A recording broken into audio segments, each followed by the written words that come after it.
that skirmish and come off the turn together. Kane's Kupla outside, Chase the Giant inside, Chase the Giant nose back in front. Kane's Kupla fighting on, farther back it's Forever Utopia taking over third. Porto Prince has rallied down inside fourth. 16th out, Chase the Giant's in front. Kane's Kupla couldn't keep up with Chase the Giant late, and it will be Chase the Giant. Chase the Giant, 65-1. Kane's Kupla, Porto Prince, Forever Utopia. That was the first ever win for trainer Raymond Handal. That was Chase the Giant at odds of 65-1, certainly not winning like a 65-1 shot. That was the second starter for trainer Ray Handal since he went out on his own. His first starter, Wundahowigothere, ran third. So right now, young Mr. Handal is sitting up there with a 100% in the money done. Strike rate. He joins us now on the telephone. Raymond Handal, thank you very much for being with us here on the Morning Line. Hey, Raymond.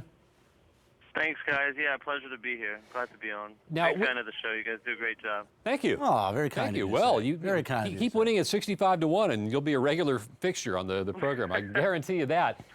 Raymond, your resume is quite extraordinary. The number of people you've worked with, and folks will recognize the names of Ken McPeak, Michael Matz, Christophe Clement, Anthony Dutrow. It goes on and on and on.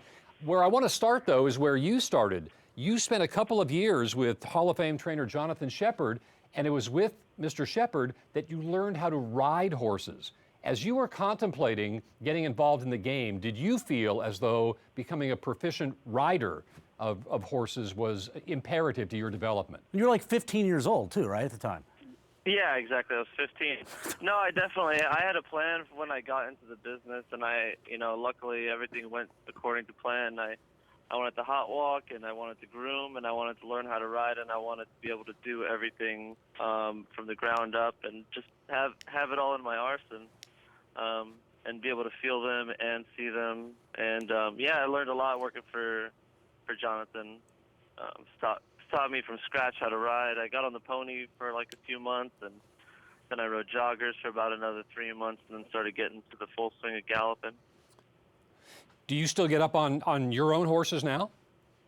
Yeah, I get on about six horses now. We tripled the stable. So, I get on all six every day. And you worked with Gio Ponte. I mean, Rich and I, one of our favorite horses over the last decade or so. Real neat horse, versatile racehorse, great racehorse.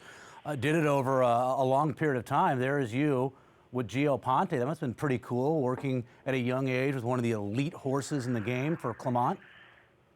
Yeah, and like you said, I was a big fan of his too when I joined the team. It was very cool to see how Christophe managed the horse, and like you said, he had such a long career. It was very impressive. I definitely learned a lot from being there and seeing how to manage a horse like that at the highest level as well.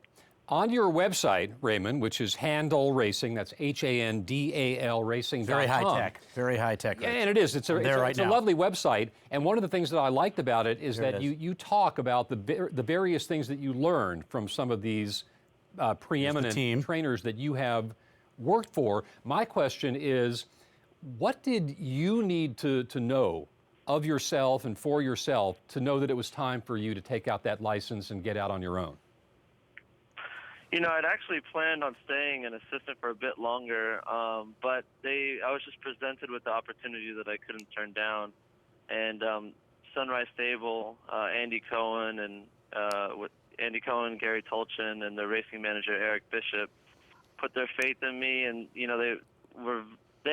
for about 2 years they were encouraging me to start training, and they told me that they had my back and they'd help me out. And really, I mean, I was going to stay a couple more years as an assistant, but like I said, with that, I felt like I had enough to go out and start doing it and go from there. Raymond, Little Bird tells me that the two of us, we have a history together, that we've met. Yeah. We met a few years ago. I used to do a crazy show called 58 Flat. I'd take that show on the road. I kind of immerse myself with the crowd, go nuts. People would carry me. I'd stage dive. It was kind of nuts. And you were one of those crazy folks on the apron at Keeneland, I was told about 5 years ago, back when you were working for Kenny McPeak. Is that true? Yeah, I ran down and I told you, I was like, I'm a huge fan of your show. I love 58 flat. And you're like, well, do you want to go on the air? I was like, of course. Yeah, I'd love to. You were and we okay. talked about a horse that I had in, and yeah. Your future success was cool. guaranteed as of that moment, Raymond. Very, very. Yeah. So you were just hanging out. You were done working for the morning, I'm guessing. You were just hanging out, like having a beer with your buddies, hanging out in the apron in lovely, beautiful, scenic Keeneland, playing the horses? Exactly. Yep, that's exactly it. I finished galloping that morning, and I was just hanging out, and I said, I didn't see anybody with you, and you looked like you were looking around for some people, so I ran. Everyone was I running ran the other down direction, huh? there. Sounds about right. that's pretty Sounds cool. about right.